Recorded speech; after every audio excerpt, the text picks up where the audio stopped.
Hello guys, welcome back. तैयार हैं? आज फिर से कुछ नया पढ़ने जा रहे हैं। हर दिन एक नया लेक्चर लेके आते हैं। आज फिर से एक नया लेक्चर लेके आए हैं। और आज कौन सा लेके आए हैं सर? आज पटरी में क्या रखा है? पटरी नहीं यार, वो पोटली बोलते हैं, पता नहीं क्या रखा है। वो होता है ना कि वो एक जादू की छड़ी होती है या फिर एक पोटली होती है, जैसे डोरेमोन की जेब है, उसमें बहुत कुछ होता है। यार अपने पास ही बहुत कुछ है आज पढ़ने को। आज हम लोग पढ़ेंगे बड़वा लोग क्या रेजिस्टेंस पढ़ेंगे। पहले तो रेजिस्टेंस पढ़ेंगे और उसके बाद और एक चीज पढ़ेंगे कि भाई फैक्टर्स अफेक्टिंग रेजिस्टेंस, कौन कौन से फैक्टर हैं जो रेजिस्टेंस को अफेक्ट करेंगे। मुझे पता था गलती दिख गई होगी तुम्हें आई की, मैंने इसीलिए तो छोड़ा था। सर आप भी हमसे कम थोड़े ना, और क्या खा जाओगे तुम तो मुझे, हैं? देखो बेटा, कल जब मैंने आप लोगों को ओम्स लॉ बताया था पिछली क्लास में, यार किसी के लिए कल होगा, वही लगातार 2 वीडियो देख रहा होगा उसके पिछले लेक्चर में, पिछली वीडियो में जब मैंने आप लोगों को रेजिस्टेंस का इंट्रोडक्शन कराया था तो मैंने आपको कराया था V is equals to I R नाम की टर्म से, जहां पे आर मेरे पास रेजिस्टेंस होता है। अब इस आर को मैंने रेजिस्टेंस बोल दिया। रेजिस्टेंस से मैंने आपको बताया था कि एक ऐसा डिवाइस जो करंट को ऑफर करता है, करंट फ्लो करने को नहीं सर, तो अपोज करता है, ऑफर नहीं करता, अपोज करता है। ठीक है, इतना समझ में आता है। अब बेटा ये जो रेजिस्टेंस है ना, ये एक्चुअली एक कंडक्टर है। मान लो ये कंडक्टर है, तो कंडक्टर ऐसे डिवाइस होते हैं जो अपने अंदर से करंट को फ्लो करने देते हैं easily. Whereas insulator are those substances which do not allow the current to flow through them. ये करंट को फ्लो नहीं कर देते। हम लोग ऐसे भी तो कह सकते हैं कि भैया ये कंडक्टर जो है ना, ये जो कंडक्टर है ना सर, इस कंडक्टर साहब का ऐसे समझ लो कि इसका रेजिस्टेंस अगर ये करंट को फ्लो करने दे रहा है तो कम होगा, और इंसुलेटर है तो इंसुलेटर का जो रेजिस्टेंस होगा बेटा, वो क्या होगा? इंसुलेटर का रेजिस्टेंस बहुत ज्यादा होगा। ये बात तो समझ में आती है कि रेजिस्टेंस ज्यादा होगा तो करंट कम फ्लो होगा या फ्लो ही नहीं होगा, है ना। और एक चीज और होती है जो कंडक्टर और इंसुलेटर के बीच में होता है, उसे हम लोग कहते हैं सेमी कंडक्टर है ना। यार अब इनकी ना वैल्यूज आप एनसीईआरटी में देख लेना। इसकी वैल्यूज कंडक्टर की जो रेजिस्टेंस की होती है, बहुत ही कम रेजिस्टेंस शो करता है, 10⁻⁻6 से 10⁻⁸ ओम। यार ये वैल्यूज चेक कर देखो, I am not sure about the values but it is in negative. ये रेजिस्टेंस की वैल्यू बहुत कम होती है, इसकी बहुत हाई होती है, शायद 10⁻14 से 17 तक वेरी करती है। वैल्यूज चेक कर लेना please, I am not sure about the values but हाँ ये बहुत हाई होती है इसकी रेजिस्टेंस। तो insulator offers very high resistance, जिसकी वजह से करंट फ्लो नहीं कर पाता। कि करंट और रेजिस्टेंस को अगर हम लोग देखेंगे ना, यहाँ पर देखो ना, I और R को अगर आप देखोगे तो R इधर आ जाएगा ना, V by R is equals to I। तो current and resistance R inversely related. Inversely related का मतलब अगर आप इसे बढ़ाएंगे तो ये घटेगा, है ना। और डायरेक्टली प्रोपोर्शनल का क्या होता है? अगर ये ऐसे होता तो डायरेक्ट नहीं होता, पर ये है नहीं। जबकि V और I डायरेक्टली प्रोपोर्शनल है। देखो V और I डायरेक्टली प्रोपोर्शनल है ना। इतनी बातें समझ में आती हैं। अब देखो बेटा, अब आप लोगों को एक एक्टिविटी कराएगी, आप लोगों को एक एक्टिविटी कराई जाएगी या नहीं कराई जाएगी मैं कह नहीं सकता, पर हमारी एनसीईआरटी की बुक जो हमें सजेशन देती है एक्टिविटी कराने की, वो क्या सजेशन देती है कि आप लोग एक काम कीजिए, एक सर्किट बनाइए। मुन्ना भाई मेरा सर्किट नहीं बनाना रे, मुन्ना भाई बनाने एक सर्किट बनाइए। उस सर्किट में ऐसे करके 4 सोर्स रख देना है, वही अपना पुराना काम है। हाँ ये पुराना काम है, ये डायरेक्शन जरूर दिखा देना। यहां पर एक गैप छोड़ देना, यहां पर एक एमीटर लगा देना, ठीक है। अब ये जो XY गैप है ना, इस गैप में सबसे पहले एक नाइक्रोम का वायर रखना। क्या रखना? नाइक्रोम का वायर रखना। जैसे ही आप लोग बेटा नाइक्रोम का वायर रखोगे, एक चीज और है यार, वो तो रह गई की हाँ, इस नाइक्रोम को जैसे आपने यहां पे रखा ना बेटा, तो अमीटर में स्विच ऑन कर देना, ऑन हो गया मेरा सर्किट। हाँ, और उसके बाद अमीटर की रीडिंग नाप देना कि भैया अमीटर ने कितना करंट दिखाया। I1 लिख देता हूं, जब मैं नाइक्रोम का वायर लिया तो मेरे पास I1 था। पहला पॉइंट समझ आया क्या करना है? हाँ सर, ये सर्किट ऐसा लेना है और इसमें नाइक्रोम का वायर लगा देना है। जब मैंने नाइक्रोम का वायर फिट कर दिया इसमें, तब मेरे को करंट नापना है। ठीक है, अगला देखते हैं। अगला क्या देखेंगे कि इस वायर में मैंने इस बार छोटी सी टॉर्च बल्ब, टॉर्च का जो बल्ब है छोटा सा, छोटा वाला ऐसे बना, छोटा वाला प्यारा सा, हाँ वो लगा देना है। ये स्विच मतलब हटाऊंगा तो स्विच ऑन करके हटाऊंगा ना, वरना करंट लग जाएगा। हटा देना स्विच ऑन, हाँ ये भी मैंने हटा दिया। स्विच ऑफ करके एक चीज है याद रखना कि स्विच ऑफ करने से पहले रीडिंग लिख लेना। कहीं स्विच ऑफ लगा दिया, स्विच ऑफ करके रीडिंग लिख लेना। स्विच ऑन रहते समय जब नाइक्रोम की रीडिंग थी वो लेना, ठीक है ना। केस तो बहुत है यार हमारे देश में, मैं ही सबसे बड़ा केस होऊंगा अपने टाइम का, सही में बहुत बड़ा केस था, सॉल्व ही नहीं हुआ था उसका। कोई नहीं यार, क्या फर्क पड़ता है ना, बचपन में मस्ती नहीं की तो कब करोगे? करोगे यार, खूब मस्ती करो, पढ़ोगे लिखोगे, बनोगे खुराक, खिलोगे कूदोगे, बनोगे नवाब। खेल कूद के नवाब बन जाते हैं, बड़ी बात थोड़ी है। खैर पढ़ लिख भी लेना है। अब ये जो वायर था मैंने नाइक्रोम का हटा के, जब स्विच ऑफ किया तो नाइक्रोम का वायर हटाया, और जब मैंने इस बार एक छोटा सा टॉर्च बल्ब लगाया तो मैंने फिर से स्विच ऑन कर दिया। इस बार जब मैंने एमीटर में से I2 की रीडिंग देखी, वो देखी, समझ में आई। तीसरी बार मैंने और चीज देखी, जब मैंने फिर से हटा दिया, स्विच ऑफ कर दिया, फिर से मैंने 10 वॉट का बल्ब ले लिया। क्या ले लिया? एक 10 वॉट का बल्ब ले लिया। भाई 10 वॉट का बल्ब लगाने पर उसी एमीटर से मैंने रीडिंग देखी करंट की, I3 की। समझ रहे हो? तो इन तीनों वैल्यूज में आपको क्या मिलेगा? कुछ अंतर मिलेगा? आप कहना यस सर, यस अंतर मिलेगा। अंतर वही है सर, ये कंडक्टर वाले टॉपिक आप समझा रहे थे ना, वो इसी से रिलेट करना था। क्या अंतर मिलेगा बेटा? अंतर ये मिलेगा कि जो आपका नाइक्रोम का वायर था उससे करंट बहुत ज्यादा निकला, सपोज 10 एम्पियर, सपोज, मैं ये नहीं कह रहा बेटा, इसकी वैल्यू कुछ भी हो सकती है ना। अब उसके बाद जो आपका छोटा वाला बल्ब था उसमें से करंट भी काफी ज्यादा आया, लेकिन जो आपका 10 वॉट का बल्ब था, सपोज कीजिए 9 और उससे कीजिए 6, ऐसे करंट की वैल्यूज डिक्रीज हो रही हैं। इसका मतलब इन सभी मटेरियल का रेजिस्टेंस अलग अलग है, और सबसे ज्यादा रेजिस्टेंस जिसने दिखाया वो ये है, क्योंकि जितना ज्यादा रेजिस्टेंस उतना कम करंट। ये मैंने आपको बता दिया कि current and resistance R inversely related. समझ गए ना इस बात को? तो बेटा इसके बाद जब हमने ये एक्टिविटी करी तब हमें मतलब कुछ कुछ समझ में आने लगा, कुछ कुछ समझ में आने लगा, और कुछ चीजें और मुश्किल होती चली गई। जैसे अब शायद आप लोगों के लिए भी होंगी, सर हम तो और कंफ्यूज हो। कोई नहीं, टेंशन नहीं लेगा, आज तक टेंशन ली है बहुत, आपको क्या पता, जेल तो हम रहे हैं ना, हमसे पूछो। मत लो ना यार, किसने बोला तुम्हें टेंशन लेने को? डालो नीचे वो टेंशन है तो यार, सारी टेंशन सॉल्व कर देता तुम्हारा भाई। अब यही एक्टिविटी करनी थी आपको, सपोज करो नाइक्रोम के वायर, सपोज क्या है, बुक में तो नाइक्रोम के वायर नहीं कही, तो नाइक्रोम के वायर को लेके करनी थी, पर इस बात भी अलग तरीके से करनी थी। यही नाइक्रोम का वायर लेना और इसको पहले ऐसे लगा देना, फिर इसका करंट नापना I1, फिर क्या करना, इसकी लेंथ, इस नाइक्रोम वायर की जो लेंथ थी उसे 12 कर देना, L को 12 कर देना, यानी कि जब ये लेंथ ले ली आपने 12, ये थोड़ा सा बड़ा कर दो ना, समझ जाएंगे, 12 हो गई, ठीक है, ये कर देना।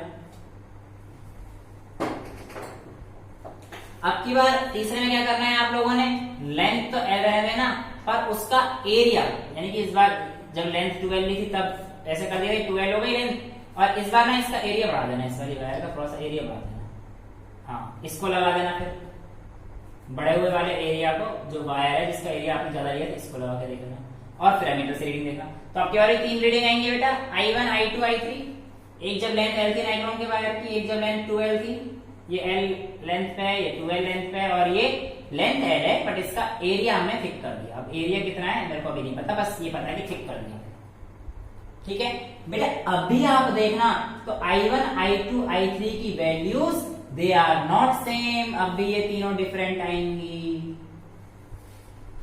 यार अब तो सर वाकई में कंफ्यूज हो गए, आप मुद्दा खत्म करो, मुद्दा खत्म नहीं कर रहे हम, अब तो आप लोगों को समझना है यहां से खेल, और जिसने ये बात समझ ली बादशाह नहीं हो, ठीक है, बादशाह, ओ बादशाह, बादशाह भाई। यार देखो अब क्या हुआ, ये जो वायर थे जब L थी 2L थी और एरिया का केस था, है ना। और भी चीज थी, एक बार फिर इसमें क्या लगा के देखना, कॉपर का वायर लगा के देखना, कॉपर का वायर लगा के देख लेना, तब क्या रहेगा करंट, है ना। सब चीज देखनी थी, है ना। अब हुआ क्या कि हम लोगों ने देखा कि रेजिस्टेंस सब में अलग अलग आ रहा है, सब में अलग अलग आ रहा है, यानी कि कोई कम रेजिस्टेंस ऑफर कर रहा है, कोई ज्यादा रेजिस्टेंस ऑफर कर रहा है। तो कैसे पता पड़ा, और जब चीज हमने देखी तो हमने देखा सेम वायर के लिए जब हम लोगों ने उसकी लेंथ बढ़ा दी तो रेजिस्टेंस ही बढ़ गया, इसका मतलब R directly proportional to L था। रेजिस्टेंस बढ़ा दी, सॉरी लेंथ बढ़ा दी तो रेजिस्टेंस ही बढ़ गया, यानी कि R directly proportional to L था। लेकिन जब हमने उसका एरिया बढ़ा दिया तो वो यार रेजिस्टेंस कम हो गई, यानी कि करंट बढ़ गया, करंट बढ़ गया तो वो रेजिस्टेंस कम हो गई, यानी कि R direct proportional to L upon A, R direct proportional to L upon A।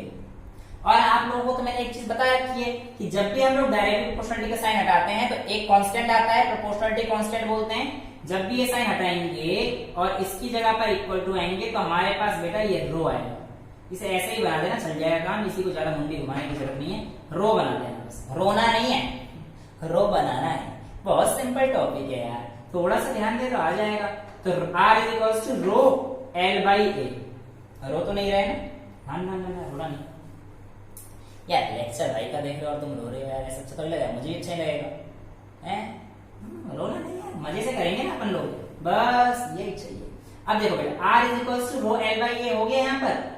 अब इस बात से हमें पता पड़ता है कि resistance depends on the resistivity of material, की उसकी रेजिस्टिविटी क्या है। तो भैया जिसकी रेजिस्टिविटी कम होगी उसका रेजिस्टेंस क्या होगा, कम, और उससे करंट क्या फ्लो होगा, ज्यादा। क्यों? क्योंकि हमें V is equals to IR वाला रिलेशन तो पता है, जिसका रेजिस्टेंस कम उसमें से करंट ज्यादा फ्लो होगा। तो हम लोग कह सकते हैं कि कॉपर का वायर, कॉपर नहीं था सिल्वर, एक बार कॉपर का भी लगाया था, एक बार सिल्वर का भी लगाया, दोनों लगा, सब कर लेना है, जो करना है सब कर लेना। सिल्वर का वायर लिया तो उसमें से करंट बहुत ज्यादा फ्लो हुआ, यानी कि सिल्वर की रेजिस्टिविटी बहुत कम है, बहुत कम है। जब हमने एरिया को डबल किया, ऐसा करने पर रेजिस्टेंस घट जाता है, और रेजिस्टेंस घट जाता है तो इसकी वजह से करंट बढ़ जाता है। जब हमने लेंथ को बड़ा किया तो on increasing length the resistivity increases due to which the current flowing through the wire decreases। जब L था तब तो ये डिपेंड करेगा टोटली, मतलब डिपेंड्स करेगा ऑन द मटेरियल। तो रेजिस्ट कि भाई कौन सा मटेरियल है, कैसा मटेरियल है, उसके ऊपर भी डिपेंड करेगा कि भाई उसके। अब जैसे कि मैं आपसे कह दूं, आपके पास एक तो मरकरी का है, एक जो है आयरन की रॉड है ना, तो बताओ उनमें से किसका रेजिस्टेंस ज्यादा होगा या किसमें से करंट ज्यादा फ्लो होगा। जिसका रेजिस्टेंस ज्यादा होगा उसमें से करंट कम फ्लो होगा। बेटा समझ तो आती है, इतनी बातें आई है ना, उड़ रहा है फिर ऐसे ऐसे उड़ तो नहीं रहा, डांस आता है मेरे को, बस यही आता है, इससे ज्यादा कुछ नहीं आता।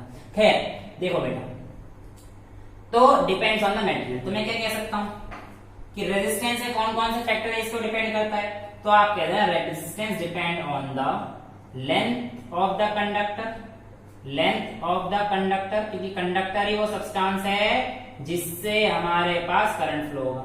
उसके अलावा it depends on the area of the conductor, area of the conductor. इसके अलावा डिपेंड करेगा nature of the material used, nature of the material used, कौन सा मटेरियल यूज किया है। तभी तो बताया मैंने कि मरकरी और आयरन की रॉड में से कौन सी रॉड ज्यादा वो करेगी, कंडक्ट करेगी, तो आयरन की रॉड ज्यादा कंडक्ट करेगी। और इसके अलावा क्या होगा, इसके अलावा क्या हो जाएगा, टेम्परेचर पे भी डिपेंड करता है बेटा, टेम्परेचर पे भी depend, also depends on temperature. यहाँ पे देना रेजिस्टेंस डिपेंड होगा टेम्परेचर ऑफ कंडक्टर, लिख लो यार, कंडक्टर का उस समय टेम्परेचर क्या होगा कि उस, है ना। अच्छा क्या होता है, देखो मेटेलिक कंडक्टर है ना, सारे मेटल्स हैं, अभी हम लोग छोटी क्लास में है तो मेटेलिक कंडक्टर रखेंगे, इससे ज्यादा टफ नहीं लेंगे, है ना। तो टेम्परेचर बढ़ाने पे याद रख लेना बेटा रेजिस्टेंस घट जाता है, on increasing the temperature the resistance decreases. पूछना चाहोगे क्यों, सर पूछा तो नहीं पर आपने क्यों बोल दिया, तो आप बताइए। ठीक है बता देता हूं। आग लगा दो, आग लगा दो आप। अगर मैं आप एक जगह खड़े हो यार और आपकी जमीन के नीचे आग लगा दूं, कैसे हो जाओगे? ऐसे हो जाओगे ना। हाँ, ये भी ऐसे करेंगे, ये भी ऐसे करेंगे ना यार। अगर आपने टेम्परेचर बढ़ा दिया तो भाई हमें ये बात तो पता है ना कि जितने भी इलेक्ट्रॉन्स होते हैं कंडक्टर के थ्रू वही करंट कैरी करते हैं। अब तो ये पता है ना, पता है ना। हाँ, तो बेटा जैसे टेम्परेचर बढ़ा दिया ना तो इलेक्ट्रॉन्स कंडक्टर के अपनी जगह पर जो फिक्स होते हैं वो ऐसे ऐसे ऑसिलेट करना शुरू कर देते हैं। अब जब वो ऐसे ऐसे हिल रहे होते हैं, जिस करंट को बेचारे को सीधा जाना था, अब ये करंट बेचारा सीधा, अब ये कस्टर साहब भी ऐसे, ये करंट सीधा जाना था ऐसा, पर यार अब दोनों हाथ से ऐसे नहीं चल सकते यार, तो हाँ ये सही चल रहा है। ये देखो ये करंट सीधा जाना था, ये देखो ये तो हिल रहे हैं, टेम्परेचर बढ़ा दिया तो जंप करेगा ना अपनी जगह पर, जैसे आप कर रहे थे। ये करंट को बेचारे को सीधा जाना था। अरे यार हो गया, ठीक है। अब क्या होगा कि करंट सीधा जा नहीं पाएगा यार। पहले अगर ये एक ही जगह तो हल्का सा ऐसे करके चला जाता, लेकिन अभी एक जगह तो है नहीं, हिल रहा है, तो अब करंट को जाने में थोड़ी सी प्रॉब्लम होगी।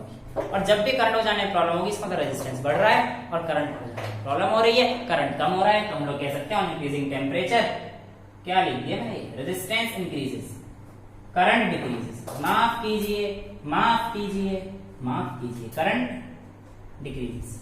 तो टेम्परेचर बढ़ाने पे on increasing temperature the resistance increases due to which current decreases. इतनी बात समझ में आ गई? पक्का? कोई दिक्कत नहीं आनी चाहिए? और कोई कॉन्सेप्ट रहता है अपना? देखो बेटा कॉन्सेप्ट तो यहाँ पे सारे हो गए, अब आते हैं बात सीधे न्यूमेरिकल्स पे, है ना। देखो न्यूमेरिकल करने के लिए मैं आपको बता देता हूँ, कोई ज्यादा बड़ी बात तो है नहीं। आपसे पूछता हूँ, बताइए बताइए करंट कितना होगा एक क्या लूं, टोस्टर। अच्छा हाँ, अब देखो जैसे भी आपके बेटा ये होते हैं ना, क्या नाम है, टोस्टर हो गए, हीटर हो गए, इन सब में ना एलॉय लगा होता है। क्या लगा होता है? एलॉय। तो एलॉय आप लोगों को पता ही है, alloy is a homogeneous mixture of a metal and a metal, और a metal and a non metal. लेकिन नॉन मेटल का कभी एलॉय नहीं बन सकता। हाँ, नॉन मेटल का कोई एलॉय नहीं होता। मेटल प्लस मेटल, कोई भी एक मेटल एक्स और वाई दोनों मेटल ले लो, तो इससे मिलके जो आपका जेड बनेगा ना, ये हम लोग एलॉय बोलते हैं इसको। हमेशा याद रखना यार, जो एलॉय की रेजिस्टिविटी होगी ना वो हमेशा ज्यादा होगी, यानी कि एलॉय रेजिस्टेंस ज्यादा ऑफर करेगा as compare to its metal, its constituent metal. मतलब जिस मेटल का एलॉय बना है ना, जिस मेटल से मिलके एलॉय बना है, उन मेटल की हमेशा रेजिस्टेंस कम होगी as compare to the new alloy form. या यूं कह लो, इनकी करंट इनमें से ज्यादा पास करेगा as compare to the alloy. लेकिन हम लोग सर फिर एलॉय क्यों लेते हैं, क्यों बनाते हैं एलॉय? और जितने भी हमारे पास टोस्टर्स हैं, इलेक्ट्रिक टोस्टर्स वगैरह हैं, इन सब में हम लोग एलॉय का इस्तेमाल क्यों करते हैं? बेटा ऐसा इसलिए करते हैं क्योंकि एलॉय हाई टेम्परेचर पे, eight high temperature the alloy did not melt, alloy melt नहीं होते हैं, एलॉय मेल्ट नहीं होते हैं। समझे? यही तो कारण है कि जो आपका बल्ब लगा होता है ना, ये जो आपका घर में बल्ब लगाता है, उसके अंदर एक ऐसा ऐसा ऐसा ऐसा फिलामेंट लगा होता है। ये जो फिलामेंट है टंगस्टन का होता है, और ये बहुत ज्यादा हाई टेम्परेचर को भी सह लेता है, मेल्ट नहीं होता है। इसीलिए हम लोग इस फिलामेंट का यूज करते हैं, क्योंकि eight high temperature it does not melt. समझ में आता है क्यों हम लोग एलॉय का इस्तेमाल करते हैं? आसानी से ऑक्सीडाइज हो जाते हैं ये सब चीजें। अब तो ऑक्सीडेशन वगैरह तो पढ़ चुके हो हैं। और हाई टेम्परेचर में मेल्ट नहीं करेंगे। समझ में आ गया? ऑक्सीडाइज वाला पॉइंट अभी छोड़ देना, है ऑक्सीडाइज वाला। ये at high temperature the alloy do not melt easily and hence we use the them in toasters. अच्छा फटाफट से न्यूमेरिकल कर लें, कर दो। मैं आपसे कहता हूं पहला न्यूमेरिकल कहता हूं कि आपके पास एक टोस्टर है, उसमें 220 वोल्ट की मैंने सप्लाई दी है, उसका रेजिस्टेंस समझ लीजिए 10 ओम है। तो बताइए कितना करंट गया उसमें से। और अगर यही सेम सोर्स 220 वोल्ट का एक बल्ब को दे रहा हूं जिसका रेजिस्टेंस 50 ओम है, तो बताइए इसमें से करंट कितना जाएगा। तो देखो बेटा यहां पे करंट कितना गया, V is equals to I R, तो V कितना दे रखा है 220 इज इक्वल्स टू, करंट पूछा है, रेजिस्टेंस निकालना है 10, तो I की वैल्यू कितनी आ जाएगी बेटा 220/10, 220/10, तो आई की वैल्यू कितनी आ गई 22 एम्पियर। यूनिट लगा देना भैया, ऐसा ही नहीं। अच्छा, इस वाले केस में V is equals to I R लगाएंगे इसमें भी, तो 220 is equals to I R से पूछा है और आर कितने का 50 ओम, तो आई की वैल्यू कितनी आ जाएगी 220/50, इससे ये गया, इससे आएगा तो 4.4 आ जाएगा, तो ये 4.4 एम्पियर कितना करंट जाएगा। यानी कि आप देख रहे हो जैसे जैसे हम लोग रेजिस्टेंस बढ़ा रहे हैं करंट कम हो गया, करंट कम हो गया। समझ में आती है बातें? ठीक है, अगला करें। ठीक है, अगला करते हैं। इतना समझ आता है? आता है? आगे चलें, कोई दिक्कत तो नहीं इसमें। ये आई डॉट आर है, डॉट मतलब मल्टीप्लाई कर लोगे ना, तो छोटी मोटी बातें। ठीक है, ओके। अब बेटा अगला क्वेश्चन करते हैं, अगला क्वेश्चन करते हैं। अगला क्वेश्चन आपसे कहता है कि अगर मान लीजिए आपके पास potential difference, if the potential difference is 60 and a current of 4 ampere, 4 ampere का हमने करंट निकाला, is drawn from a circuit। अगर आपके उससे 4 एम्पियर का सर्किट निकाल दिया, 4 एम्पियर करंट निकाल दिया सर्किट से, ठीक है। तो अगर मैं कहता हूं कि बताइए, ऐसा हुआ, बताइए फाइंड कितना करंट होगा, फाइंड द करंट अगर इफ क्या चेंज करो, पोटेंशियल डिफरेंस चेंज करता हूं, if potential difference of the same circuit changes to 120 volt कर देता हूं, ये वोल्ट में यूनिट लगा लेना 120 वोल्ट। तो पूछा करंट कितना होगा, देखो बहुत सिंपल क्वेश्चन हो गया ना बेटा। ये पोटेंशियल डिफरेंस 60 वोल्ट दे रखा है, करंट दे रखा है, तो पहले इससे रेजिस्टेंस निकाल दो, देखो केस फर्स्ट में जब पोटेंशियल डिफरेंस 60 है, यानी कि आपको V की वैल्यू 60 दे रखी है और I की वैल्यू आपको 4 एम्पियर दे रखी है, तो I is equals to V by R लगा दीजिए, तो कितना आ जाएगा 60/4 यानी कि 15 ओम। उल्टा कर देना, I की वैल्यू दे रखी है, R is equals to V by R, V is equals to I, कैसे कर लो ना, जो बताना चाह रहा हूं तो ये है। तो 15 ओम आपके पास रेजिस्टेंस आ गया। अब सर्किट सेम है, मतलब रेजिस्टेंस तो सेम रहने वाला है, करंट बताना है जब आपके पास पोटेंशियल डिफरेंस 120 वोल्ट हो गया है, ठीक है। सेकंड केस में V इज इक्वल्स टू 120 कर दिया है, I हमसे पूछा है और R की वैल्यू हमें पता पड़ गई है इस क्वेश्चन से 15 ओम है। तो बेटा वही V is equals to I R, जहां से जाने दो यार, गिरते रहता है छोटी मोटी चीजें हैं, तो यहां से V is equals to I R देख लीजिए, तो R की वैल्यू, सॉरी किसकी वैल्यू निकालनी है, I की value, I is equals to V by R, V की वैल्यू 120 अपॉन रेजिस्टेंस कितना है 15, तो कितना आ जाएगा बेटा I 8 ओम, हो गया 8 ओम, नहीं 8 ओम नहीं, अरे बाप रे बाप, मारोगे यार तुम, मरवाओगे मेरे को। 8 एम्पियर, करंट ये एम्पियर होती है, I is equal to 8 ampere. ये हो गया क्वेश्चन, कितना समझ में आ गया, कोई दिक्कत? नेक्स्ट क्वेश्चन की तरफ चले। अच्छा नेक्स्ट क्वेश्चन से पहले ना एक कॉन्सेप्ट याद कर लेते हैं यार, देखो कभी भी सर्किट में अगर आपको if you want to change the current, अगर करंट आपको चेंज करना है, इफ करंट चेंजेस नहीं, इफ यू वांट है, मैं लिख नहीं रहा, अरे यार लिख देता हूं, if you want to change the, to भी ऐसे लिखता हूं, पता है ना शॉर्ट फॉर्म जो मैसेज टाइप करते हैं, if you want to change the current, तो क्या होता है बेटा, without changing the voltage source, मैं वो वाली कर लूं लैंग्वेज फेसबुक वाली, हाँ जो करते हैं, विदाउट चेंजिंग द CHNG, हाँ without changing the voltage source, आपको वोल्टेज का सोर्स चेंज नहीं करना। तो ऐसी जगह पे हम लोग डिवाइस का यूज करते हैं और उस डिवाइस को हम लोग बोलते हैं बेटा variable resistance. So what is variable resistance? Variable resistance is a device which is used to change the current in a circuit without changing the voltage source। यानी कि अगर आपको पोटेंशियल डिफरेंस 60 वोल्ट रखना है, इसमें 60 वोल्ट रखना है, पर आप करंट को चेंज करना चाहते हैं, तो आप किस डिवाइस का यूज करेंगे, variable resistance. So variable resistance is a device which is used to change the current in a circuit keeping the potential difference same या keeping the potential difference constant। समझ में आता है? लेकिन if you want to change the resistance of the circuit, if you want to change the resistance of circuit, अगर आपको circuit का resistance change करना है, तो उसके लिए जो हम लोग डिवाइस यूज करते हैं वो हमारे पास क्या आता है, रियोस्टेट। तो rheostat is a device it is used to change the resistance of circuit.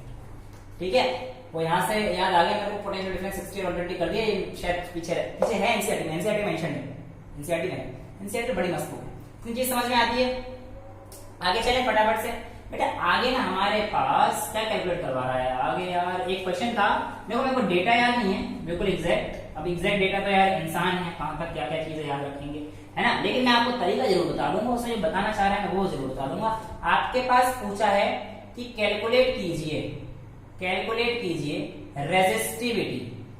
Resistivity को कैलकुलेट कीजिए ऑफ अ मटेरियल जिसका आपको डायमीटर दे रखा है शायद 3 सेंटीमीटर, है ना, और आपको क्या दे रखा है, लेंथ दे रखी होगी 1 मीटर वायर की।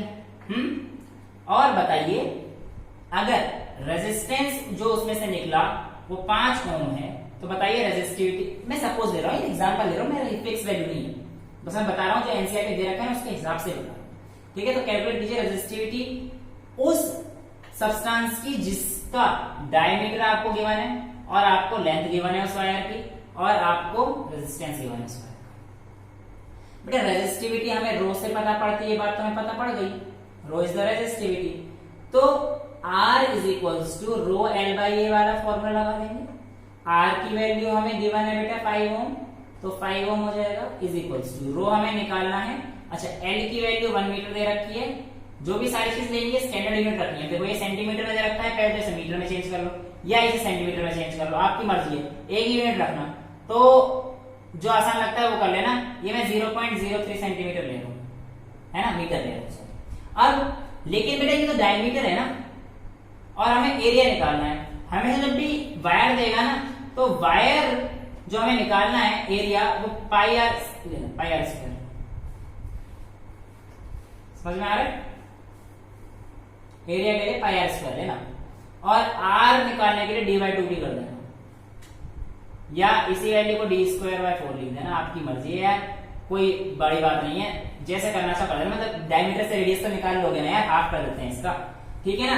तो रो L बाई ए इसको ऐसे लिख सकता हूं ना मैं, 0.03/2 इसका स्क्वायर, पाई आर स्क्वायर होता है ना, तो आर तो ये बन गया पाई, अच्छा आप माफ कीजिए, मेरे को लगा कि आप थोड़ी बड़ी क्लास में, पहले लिख देता हूँ formula, R equal to rho L by A, R की वैल्यू 5, रो आपको निकालना है, लेंथ 1 मीटर है upon area pi R square, पहले मैंने एरिया लिख लिया। अब यहाँ पे मैं डाल सकता हूँ वैल्यू, कैसे, 5 is equals to rho into 1 upon pi R square, R की वैल्यू यहाँ से कैलकुलेट कर लेना यार, या तो 3/2 करके कर दो अभी, फिर डायरेक्ट वैल्यू रख देना, कर लो ना, कोई दिक्कत नहीं है। 3/2 कितना आ गया, 1.5 आ जाएगा ना, आप 100 से वैल्यू करोगे तो पाई इंटू 0.015 का स्क्वायर भी रख सकते हो, है ना, पाई की वैल्यू 3.14 रख देना, अगर सॉल्व करने वाली टर्म हो तो फिर काटना में 22/7 से सॉल्व कर, तुम्हारी मर्जी है, कैलकुलेशन करना है, अब तो बड़े हो चुके हो और कैलकुलेशन तो कई लोगों ने यहाँ से रो के निकालनी है, तो rho is equals to 5 into 3.14 into 0.15 into 0.15 square को खोल दिया अपॉन में लेंथ, आपको रो वैल्यू आ जाएगी, आपको रो की वैल्यू आ जाएगी, रोना नहीं है, रोना नहीं है, निकल गया। आगे बढ़े अगले क्वेश्चन पे। अब मैं आपसे कहता हूं कि एक वायर है, उसमें बताइए रेजिस्टेंस पे क्या फर्क पड़ेगा, बताइए रेजिस्टेंस पे क्या फर्क पड़ेगा अगर मैं किसी का लेंथ डबल कर दूं और एरिया को हाफ कर दूं, अगर एरिया को हाफ कर दूं और लेंथ को डबल कर दूं किसी भी वायर पे, तो देखो ना, पहले देखो R is equals to rho L by A होता है, मैंने क्या बोला, ये सपोज करो ये था हमारे पास, है ना, ये R1 आ गया, तो R1 ये हो गया, अच्छा R2 कितना हो जाएगा, R2 is equals to rho, length को कर देता मैंने डबल इंटू 2L, L को 2L कर दिया और एरिया को कर दिया A/2, समझ रहे हो ना, एरिया का मैंने इसका हाफ कर दिया है तो A/2 कर दिया, तो इस पे क्या फर्क पड़ेगा ये पूछा है आपसे, समझ रहे हो।